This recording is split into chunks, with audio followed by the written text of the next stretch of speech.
Hello friends. இந்த வீடியோவில் என்ன பார்க்க போகிறோம்னா, டேட்டா கிளாஸில் இந்த ஃபீல்ட்ஸ் எப்படி கண்ட்ரோல் பண்ண போகிறதுன்னு பார்க்கோம். போன இதில் என்ன பார்த்தோம்னா, டேட்டா கிளாஸ் எப்படி யூஸ் பண்ணுறது, டேட்டா கிளாஸ் யூஸ் பண்ணால் டிஃபால்ட்டாகவே ஈக்குவல், ரெப்ரசன்டேஷன், கம்பேரிசன் எல்லாமே வந்து அப்ளை ஆகும்னு பார்த்துருந்தோம். இப்போ அதில் ஃபீல்ட்ஸ் எப்படி கண்ட்ரோல் பண்ணுறதுன்னு பார்க்கலாம். ஃபீல்ட்ஸ்னால் என்னென்னா ஒன்றும் இல்லை, ஒரு கிளாஸில் நீங்கள் ஒரு 10 வேரியபிள் வச்சுருக்கீங்க. அந்த 10 வேரியபிளுமே உங்களுக்கு ஈக்குவல்ஸில் போகணும்னு தேவையில்லை, கம்பேரிசனுக்கு தேவையில்லை, இல்லை 10 வேரியபிளுமே உங்களுக்கு ரெப்ரசன்டேஷனுக்கு தேவையில்லை. ஒரு முக்கியமான ஒரு கீ வேரியபிள்ஸ் ஒரு 4 வேரியபிள் மட்டும் அதில் எனக்கு ரெப்ரசென்ட் பண்ணால் போதும் அப்படின்னா இப்படி தான் டிக்ளேர் பண்ணோம். ஒவ்வொரு வேரியபிள் டிக்ளேர் பண்ணப்போ எந்த வேரியபிளுக்கு நீங்கள் இந்த மாதிரி ரெஸ்ட்ரிக்ஷன் வேணுமோ அதுக்கு இந்த மாதிரி ஃபீல்ட் ஆஃப் கம்பேர் ஃபால்ஸ் அப்படி கொடுத்துட்டோம்னா இந்த வேரியபிள் வந்து கம்பேரிசன்லேருந்து ரிமூவ் ஆயிரும், ஆட்டோமேட்டிக் கம்பேரிசன் ஆகாது.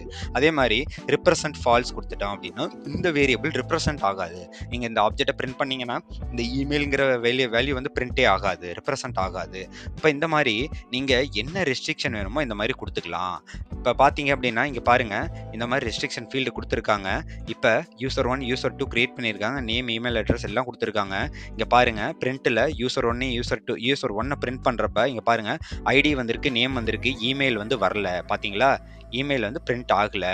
இதுதான் ரெப்ரசன்டேஷன் ஃபால்ஸ் பண்ணிட்டோம். அதே மாதிரி பாருங்கள் print user 1 equal to user 2 கொடுத்துருக்கோம். இப்போ இங்கே கம்பேர் ஃபால்ஸ் கொடுத்துருக்கோம் ஐடி, அதனால் இந்த ஐடியை கம்பேரிசன்லேருந்து ரிமூவ் பண்ணிருச்சு. இப்போ பார்த்தீங்கன்னா ஐடி இஸ் நாட் கம்பேர்டு, அதனால தான் ட்ரூ வந்திருக்கு. இல்லாட்டி ரெண்டு இதுக்குமே ஐடி மட்டும் தான் வேறு, வேல்யூஸ் எல்லாம் சேம். இங்கே பார்த்தீங்களா, அப்போ ஐடியை மட்டும் கம்பேர் பண்ணல, அதனால தான் யூசர் 1 ஈக்குவல் டு யூசர் 2 வந்திருக்கு. ஸோ இந்த மாதிரி நீங்கள் ஃபீல்ட்ஸு என்னென்ன ஃபீல்டு என்னென்ன ரெஸ்ட்ரிக்ஷன் இருக்குன்ட்டு ஃபர்தராக இந்த இந்த டாக்குமெண்ட்டில் போய் நீங்கள் பார்த்துக்கலாம். இது விக்கி தாட்ஸ் சேனலில் இருக்குது. இது எல்லாமே நீங்கள் பார்த்துக்கலாம். தேங்க்யூ. Happy learning.